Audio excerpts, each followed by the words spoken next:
Good morning. This is Nick Van Vulpen from Napan, Van Vulpen Farms, owner and operator, along with my family and son Denzel. I just wanted to give you guys a chance to see what animal production is on the dairy side here in Nova Scotia. Actually, it's very similar across Canada. I wanted to talk a little bit about food safety. That's the root of our business. We produce food, obviously, meat and milk, and so I wanted to give you guys an opportunity to see our operation, a couple of facets of it as of today. It looks totally different, of course, in summer, but today we just had a nice snowfall, so everything is nice and white, and the cattle are inside, they're in shelter and being looked after. So we're going to just take a quick pop over to the calf barn first, so you can see where sort of the young animals start their life, and then we'll go through the dairy production system and talk about a few of the different things that we focus a lot of our energy on.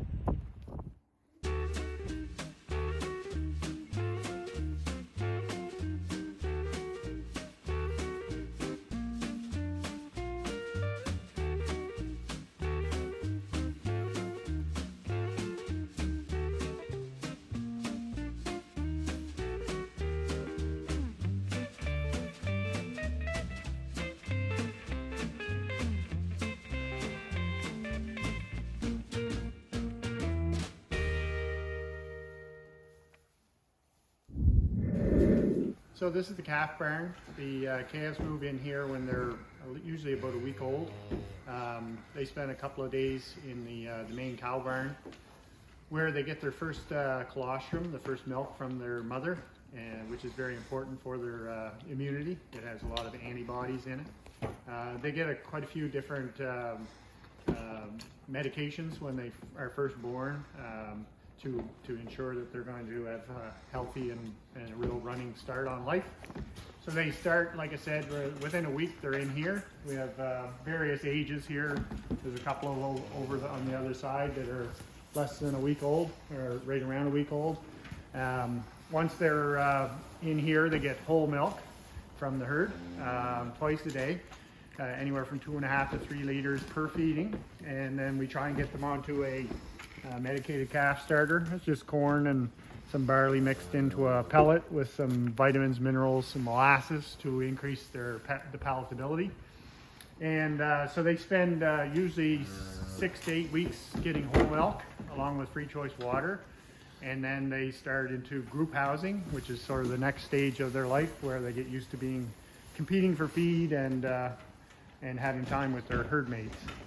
We also start them on hay at that age, and yeah, so in here, it's nice for them to all be able to see each other, so they know that they're not an orphan, and getting them used to the group housing is a big part of their development as well. So now we'll move into the dairy barn.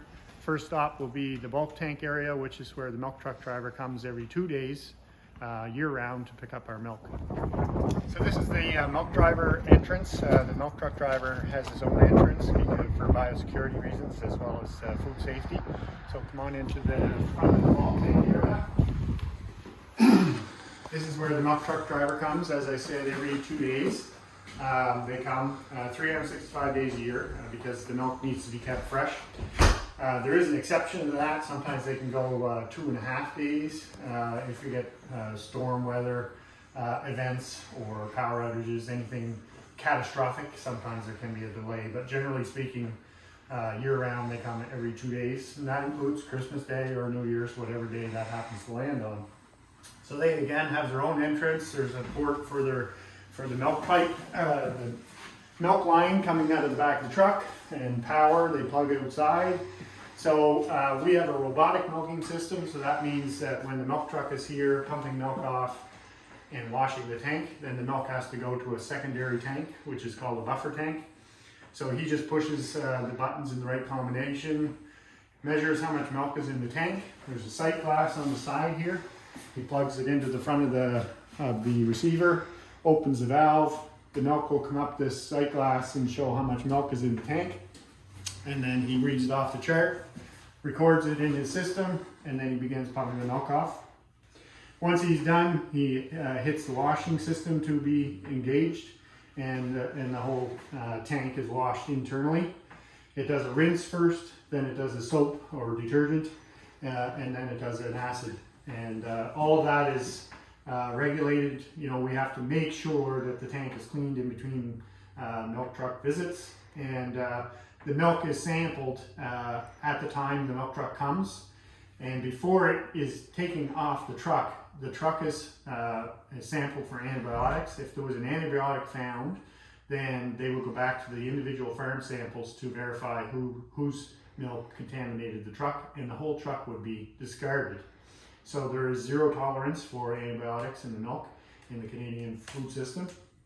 And as well, there's regular sampling done twice a month for bacteria counts in the milk, and that's done for two reasons. One is for the safe, to ensure that the herd is healthy, for one, and for second is if the milk cleaning system, the wash system, is malfunctioning, either the water is not hot enough, not enough chemicals being used, for example, then it'll pick up on that, and it is extremely sensitive. So any buildup in any part of the system, pipelines, bulk tank, etc., it will pick up on that, and then we get notified that there's a problem, and then we have there's different the Dairy Farms in Nova Scotia has a food safety individual who comes on farm if needed to help verify where the problem is, and we have close records taken. There's a time temperature recorder here on the wall, and it's given a temperature of every wash that goes through the system, whether it's one of the 3 times a day washings that happen for the robotic system, or the every second day wash of the bulk tank. It takes the temperature of the peak temperature of the wash water, and that gives us a really good indication of, for one, that the hot water tank is working, and for two, that the wash actually went through. So those are both very critical points for us to verify on a daily basis to make sure that we have a clean system and quality products leaving farm. So we'll move into the back side. This is what we call the bulkhead of the bulk tank. This is a 3,000 gallon tank, which would hold roughly 12,000 liters. And just the front of it is sticking through the wall. We'll go through into the back part of the bulk tank room, and I'll show you where some of the other functions happen as far as cooling, washing, pre-cooling, etc. So we're at the back of the bulk tank room. We were just in the front. These are the two cooling units that are used to cool the milk once it's in the tank. The tank has cooling cells on the bottom of the tank, and as well there's agitators on the top of the tank. Well, the agitator motors are on the top. There's a long extension and a paddle running on the bottom. There's 2 of them, and they're on a timer. Every 15 minutes the agitators turn on, because which you wouldn't appreciate, but whole milk that has not been pasteurized, which means boiled to a certain point, heated to a certain temperature and held there for a certain amount of time, whole milk straight from the cow, the butterfat will actually separate. So that's why we have agitation on a regular basis in the bulk tank, so that we don't have the fat separating from the milk. So the cooling is done in the tank, but we do have some pre-cooling measures, and one of those is the plate cooler. The plate cooler is a kind of a simple, it is a very simple method of pre-cooling the milk by putting hot water, or the body temperature milk running next to cold water. So every second plate in the plate cooler is water, and every other plate is the warm milk straight from the cow. So when the milk pump kicks on the other side of the barn, which we'll be at shortly, where the robots are, the milk gets pushed through the plate cooler, every second plate, and then on the other side of the plate is cold water. And so by going through the series of plates with the cold and the hot milk, or warm milk, there's a heat transfer. So what comes out is cooler milk and warmer water. That warm water we feed into the watering system for the cattle, and then they consume it. And ironically, cows prefer warm water in summer than cold water. This is the buffer tank, which I mentioned earlier. When the milk truck driver comes and he's pumping the milk off, he's had to push a button to tell the system to put the milk into the buffer tank until the bulk tank is empty and washed, and then it automatically switches over. The bulk tank drains into the bulk tank, the buffer tank drains into the bulk tank, and then the bulk buffer tank will be rinsed, and then the next scheduled wash cycle will actually wash that bulk buffer tank to make sure it's clean and bacteria free. So right at the moment I can hear in the piping here behind me that the wash system is going. As I said before, we have a robotic milking system. Another term is an automated milking system, or a volunteer milking system.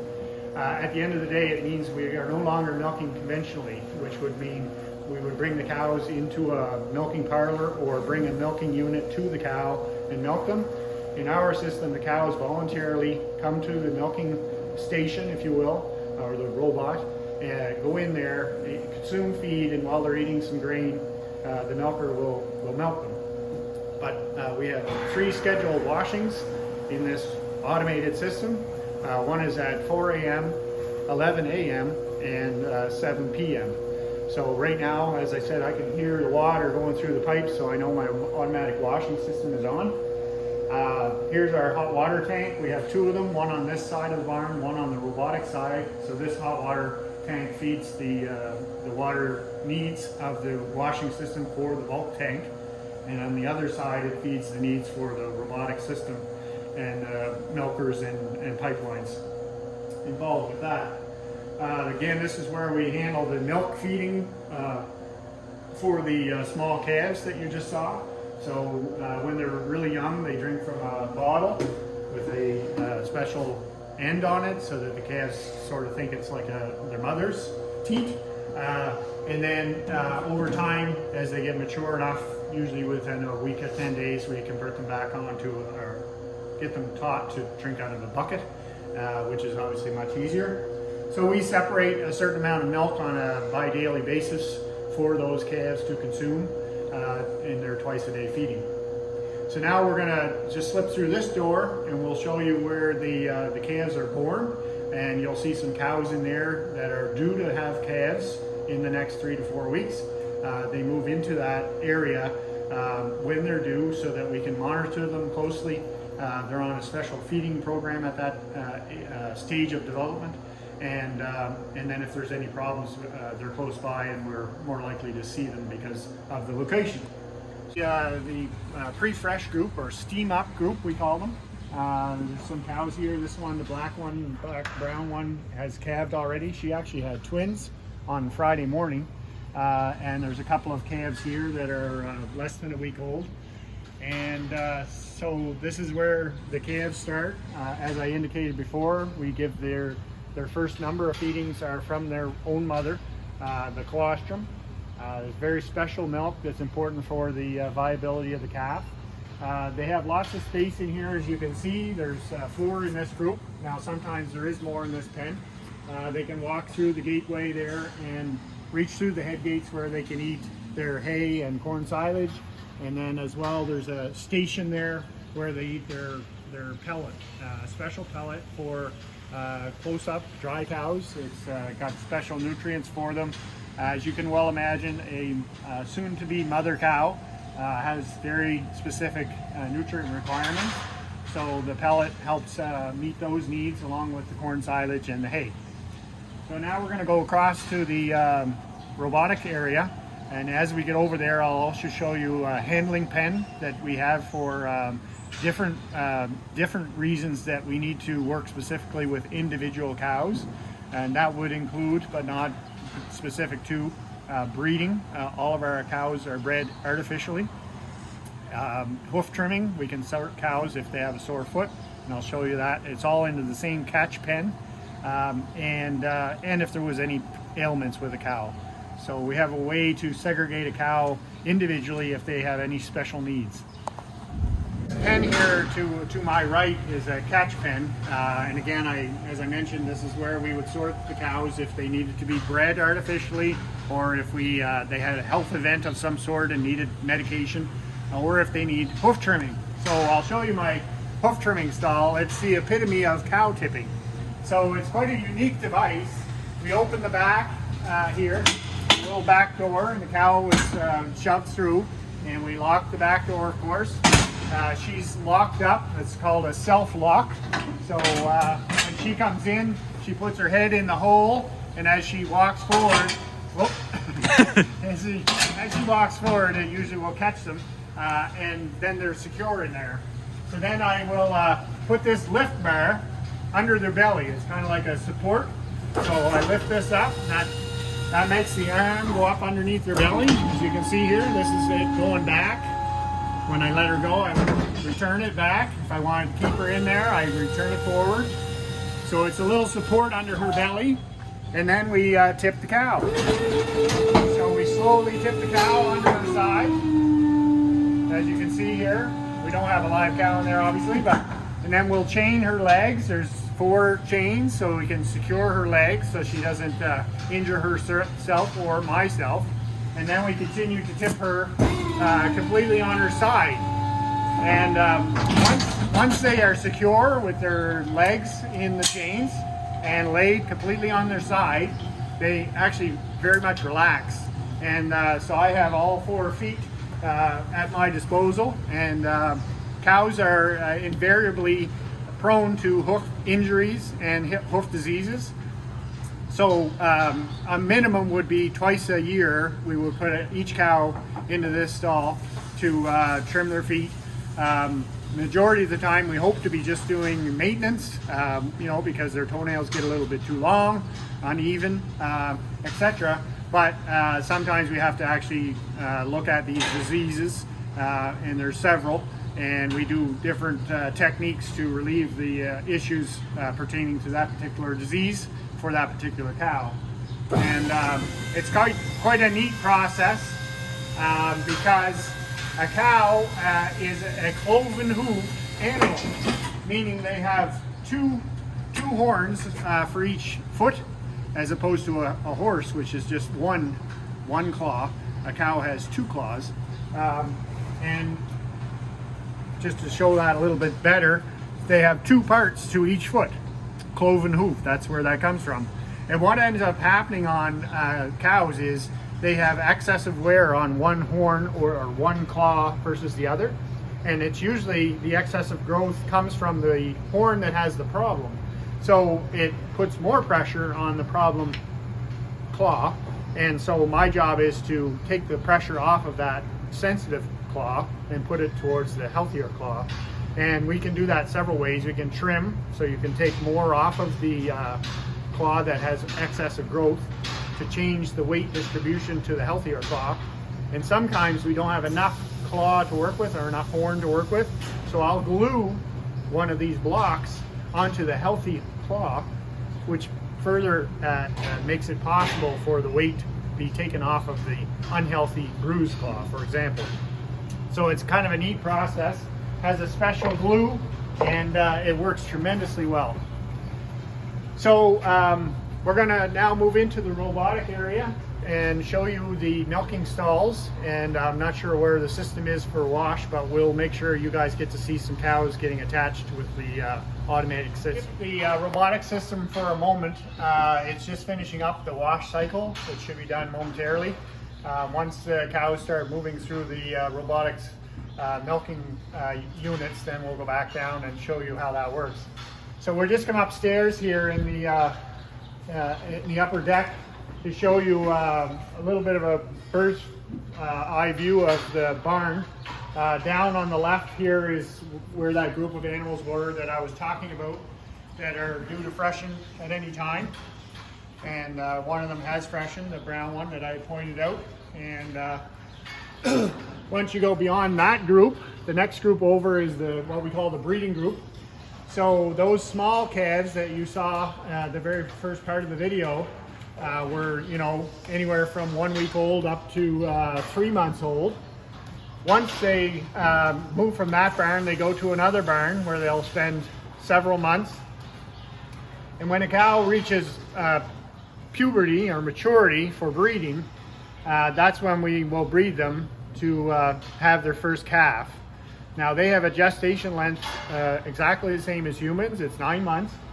And so we breed them to have their first calf at 24 months of age. So usually somewhere around 13, 14 months of age, that's when we try and inseminate them artificially.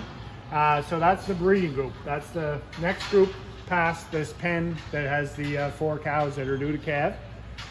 The pen after that is what we call the springing heifer group.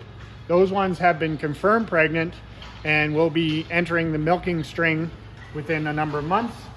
And then the next pen after that is our milking cows, and they can walk around the end of the manger, the feed manger. So that's sort of our overflow for extra stall space. And then everybody on the right-hand side here is the milking herd. And today we're milking about 100 cows. And you can see our little Roomba, I guess is the term. He's cleaning the slats off. He's a little robot that has a charging station here on just back here in the red. And he goes out every hour on the hour and scrapes, has a root, and he just drags himself over top of the slats, which are perforated. It's a perforated concrete floor. So he's got a little blade on the front of him. His name is Darby, and as I said, he's scheduled to go out every hour on the hour. He has a slightly different route every time, and he does a nice job at keeping the floors clean. We got him. They're not cheap items. Robotics are a very expensive part of technology. However, where we have a volunteer milking system or an automatic milking system, we wanted to ensure the cows were as clean as possible when they go in to get milked. And he does an excellent job at keeping the floors clean. When the floors are clean, their hooves are clean, and when a cow lays down, the back feet invariably come up against the udder, and so the cleaner their feet are, hence the cleaner their udder is, and the cleaner they are when they go into the robotic milking system. So we're pleased with that. So we have the milking herd, and every group of animals has free choice water, clean water, and the milk cows have many locations throughout the barn. In the summertime, you can see there's large fans, and the curtains open up on the side walls so that we have, and the barn is extremely insulated. So it's actually very comfortable in here even when it's extremely hot outside. There's good air movement. The insulated roof keeps the temperature a little bit lower than the outside temperature. And with the air movement and the curtains open, it's quite a comfortable place to be. So since we moved to robotic milking, we are zero grazing. So the cows don't go outside, the milking cows don't go outside to graze. Everything is brought to them. And we do that because it helps us control how much they eat, when they eat, where they eat, and they need to be available to go into the milking system 24/7 because of the way the system is designed. So they have many feedstuffs right down below us here. You can see the cows reaching through the head gates. They're eating some nice fourth cut haylage. They have some hay next to that, which is just about gone. And then down further along the fence line feeder, there's a combination of corn silage and grass hay silage. As well as that, they have 2 external computer feeders, as well as the 2 robots that are feeding them a pelletized feed. We work very closely with a dairy nutritionist, Clarence Farm Services, and they do silage analysis on a regular basis because we want to know what we're growing on farm, what the protein value is, what the energy value is, all of the different broad spectrum minerals and vitamins are available in the feed that we produce on farm, and then we balance that with what the cow needs to produce a lot of milk. Our herd is not by far the most productive herd per cow. We rely heavily on our homegrown forages, but they still average anywhere from 32 to 35 liters per day per cow. And because of that volume of milk coming out of every cow, quite often the dairy experts will compare these high-performing dairy cows to high-performance athletes, actually. So their demands are extremely high, and so it's very important for us to understand exactly what they're consuming so that we are providing what they need to produce that high amount of butter fat, which is essentially a big part of their milk. So I hear the robotic system is running here in the background, so we're going to come down from the upper deck here, go to the robots, and show you how they let in a cow, identify who she is, locate where her teats are, attach, wash, pre-strip, and start harvesting milk, and then let them go. Pause here just to show you this sort gate. It's a very specialized unit here that identifies every cow that chooses to be milked. Now, what this does is, and you'll see this brown cow coming down here in the foreground, she's coming down, and there's a little gate there from either direction, so they can come out of the robot pen or come from the direction she just came. She is not due to be milked, so it's letting her go to this side. If she was due to be milked, it would point her into the robotic system. So it's kind of a neat sort gate in that it identifies who needs to be milked and who doesn't need to be milked. And also, if we're sorting a cow to be bred or hoof trimming, or if she has another health issue, I can sort that cow myself, so that when she comes through the sort gate and she's needed to be trimmed or whatever, it'll put her into that catch pen, which I had showed you, which is in the same area that the hoof trimming stall is. So it's a really important tool for us, because unlike in a conventional system where we bring the herd through the milking parlor twice a day, or in a tie stall situation we would bring the milker to each of those cows twice a day, we don't actually have our hands on these cows ourselves. So we need tools to identify cows with sort of out of the ordinary exceptional rules, and that's where our sort gate comes into play. It also prevents cows from hanging around uselessly in front of the robot.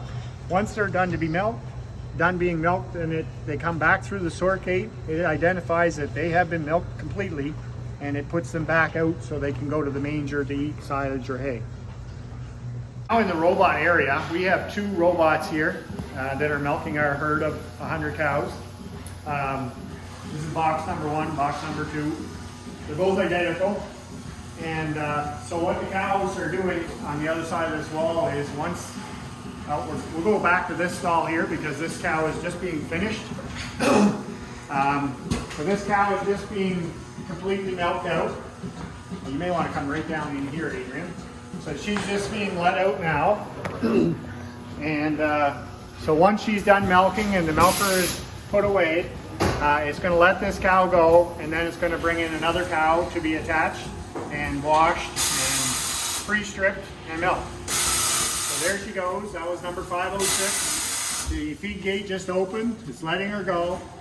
Once she's gone, the gate will close on the front. This is a virtual gate. The physical gate is obviously there. So the gate's closing now. Now the back gate is going to open. And I see a cow here, number 641, coming in. So this is 641. She just came in. She's now getting a little bit of grain. You can hear it trickling into the feed bowl. And the milking unit has just come out. It's got a camera on the front, and it's looking for 4 dangling teats. It just found one. Now it's looking for another one. And it got another one. Now sometimes the cow moves, or it doesn't get a real good hold on the teat the first time. It'll keep trying. And some cows are really easy because of the shape of their teats, the angle of their teats, and the fact that they are standing still. But this one's going to be a little bit more of a challenge, but the robot is very patient, and it will get them eventually here. This is probably not the greatest example to use, but we'll just watch and see how determined the robot is.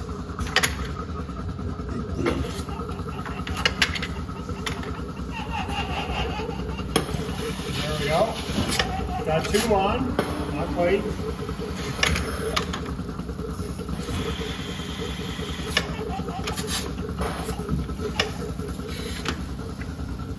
Having a hard time with this cow, but it will get it.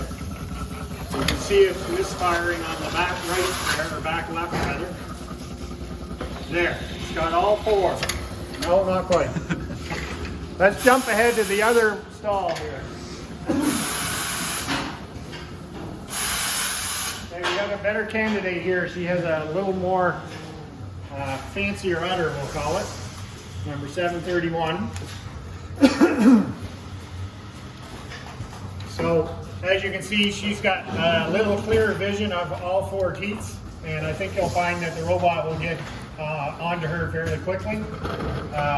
It makes quite a difference on how their conformation is on the success of the robot. So it's going to attach onto all 4, and the first thing it does is it washes each teat inside of this special unit, the inflation.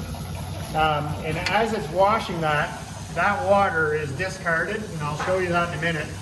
So it washes each teat, there's flushing water inside of the inflation, throwing that wash water out, and then it's doing what's called a stimulation or a pre-strip. So the pulsation you can see is a little bit reflective of this blink, and it's basically massaging the teats. And if you see a calf nursing a mother, it does exactly the same thing. It'll bump its mother's udder as it's suckling on the teats, and basically it stimulates the cow to go through the hormone response of oxytocin, sending a signal to the brain, which sends a signal through the bloodstream to the udder to relax the udder and let the milk down. Once the milk starts to flow, then the pulsation slows down, which it's doing now, and then we start to have milk flow out of each quarter. So again, this is our cow, our virtual cow. This is our virtual udder looking from the top down, and we can zoom into that right here. So this is the front, left, front, right, rear, left, rear, right. Those are all 4 quarters. You'll see the milk flow slowly increasing on each quarter, and that's again that milk let down. And as that happens, the flow increases. It's keeping track of the amount volume coming out of each quarter. This technology has the ability to pick up on colors, off colors. So on a very unusual circumstance, a cow can have an injury to her udder and a little bit of blood will get in the milk. Well, this color sensor will pick up on that, and once it passes a certain threshold, it'll discard that milk. Also, if this cow has been treated with an antibiotic, then we would be able to look in here, and instead of showing the milk going to the tank, the milk tank, it would show it going to a dump. So we have safeguards put in place that before a cow gets milk that's treated with an antibiotic, we make sure it gets entered into the computer first. Then the robot knows that that cow's milk is not safe for human consumption, and it will divert it away from the bulk tank. And I'll show you in a second in the cover here, there's 2 designated milk jugs that receive the milk. One is for good milk, one is for bad milk. So again, this is our cow. She's been milking now for a little bit longer, 3 minutes now. You can see the milk volume on each quarter is going up.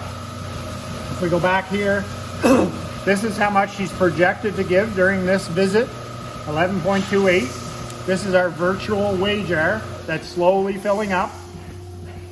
And we'll see by the end if she's going to be close to the projection. That projection is just a mathematical calculation that the robot has done based on what her daily production is and how many hours since her last milking. So it just does the math on that, projects that that's how much she's going to give for this visit. It's usually fairly accurate. We usually end up somewhere between 95 and 105%. So then we also have some different tools that we can use here. Pardon me. If we have a cow that we're doing some extra things to, maybe we have to treat her for mastitis, or we want to inspect her udder for some reason, we can put her on supervised mode. And that will mean that if the robot is unsuccessful, for example, at attaching on that cow, then we can intervene and make sure it attaches. It also holds her there a little longer after she's done milking, because under normal circumstances, once she is done, the robot will let her go because she's done what she's performed her task. We also have a separation mode, so if we have multiple cows that for whatever reason their milk is not going into the milk tank, we can put those multiple cows through the milk through the robot, and then it'll wash it when they're all through. If we don't use the separation mode, then we end up the system will wash itself in between each cow. And if each cow is successively being discarded, their milk, then we'd rather just do one wash instead of one in between each visit.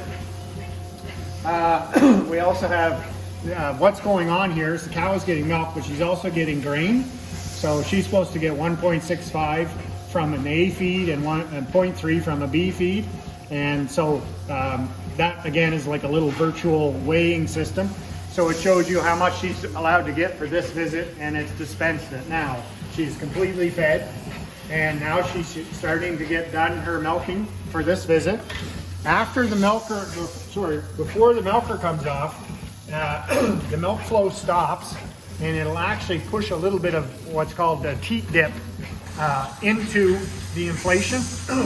It doesn't go into the milk stream at all, because the valves have closed once the milk flow stops, and then it dips the teat. So you can see on that front left teat there a little bit of iodine, and that's the teat dip. It's an iodine based product.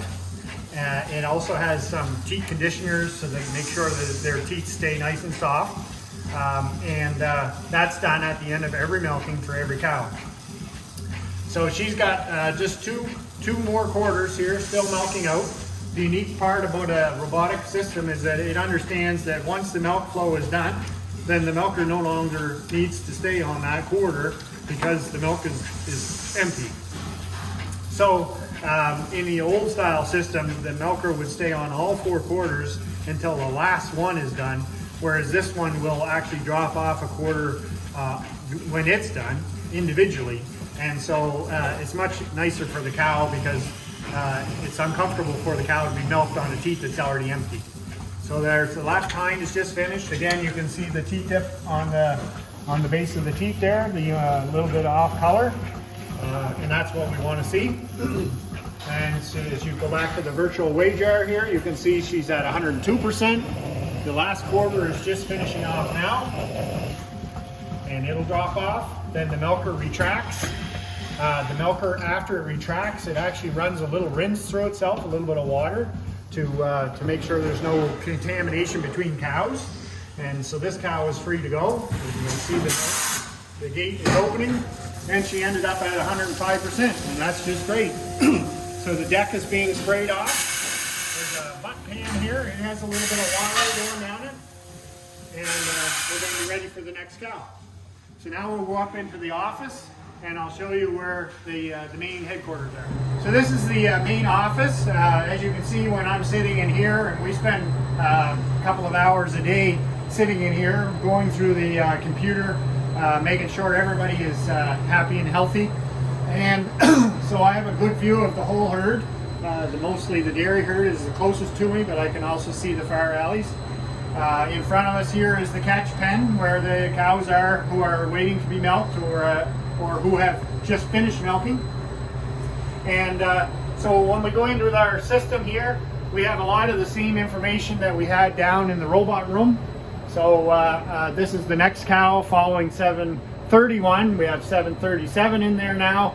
Again, it's the same screen that we have down in the robot pit. So I can monitor things from up here.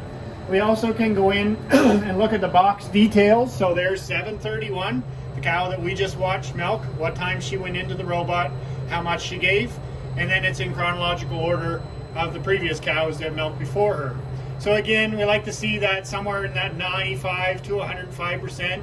Sometimes you go a little high, sometimes you go a little low. It usually evens out at the end of the day. So we can check the history of the individual boxes. That's box number 1. This is box number 2. That was the troublesome cow that you first started watching. It did end up attaching on all 4 quarters in the end. And she's just got one milk unit still on there, but we have milk from all 4 quarters. So obviously the robot did attach 100%. It just took a little longer because of her conformation. So she's just finishing up. So we have that information at our fingertips, and then we have a herd management tool that helps us manage the herd. So we can go in and look at a snapshot, for example, of the last 10 days. So this is the last 10 days, yesterday and the 9 before it. The average milk per cow in the herd for those 10 days the average number of milkings, the number of incompletes, and an incomplete is when the milker tries to attach, makes 2 solid attempts to attach onto a cow and is not successful. That's an incomplete. But what the robot does is it lets the cow go, and then she can come back in a second time and it will try and attach her again. If it's successful, it milks the cow and then it lets her go. If it's unsuccessful after the second attempt, it will sort that cow out of the sort gate into that catch pen that I showed you earlier, so that when we come in the barn and we say, oh, who's that? Why is she in there? We go to this list, we can tell who's been unsuccessfully milked. That cow will turn up on the top of that list. She's right there, and we can bring her across and make sure she gets milked the next time. So again, like anything computerized, ton of information, and it's all stuff that we have to study on a regular basis to make sure the herd is healthy. We have, as I indicated before, we have a lot of things that happen on farm that help us make sure that food safety is paramount. We have nutrient management plans for our fields, and it's actually very similar to making sure that our cows get the right nutrients. We make sure our fields get the right nutrients. We know exactly how much manure we produce annually from our herd. We know how many acres we have. We know all the different acres of each crop that we grow. We know where that manure gets spread per field. And then based on that information, our nutrient management planner can tell us what types of fertilizers we need to add on to supplement the manure that we spread to the fields to provide the right nutrients to the crops that we grow that the cows eat. It is an amazing, huge recycling process. The actual amount of nutrients that leave farm through milk and meat is very small relative to what we produce through manure and meat. Sometimes we have animals that die because of sickness. It's not a frequent thing, but if you have 1,000 people, you're going to have so many people die per year. If you have 1,000 cows, or in our case, we have about 300 in our herd with the dairy and the beef. So you're going to lose animals from time to time. Recycle those, compost them, and they get spread back on the land to feed the soils. We have another very important program that we run for the dairy, ProAction, or Canadian Quality Milk, CQM. It's a huge binder because it has a lot of different information. We have to have a form that is signed annually from a veterinarian.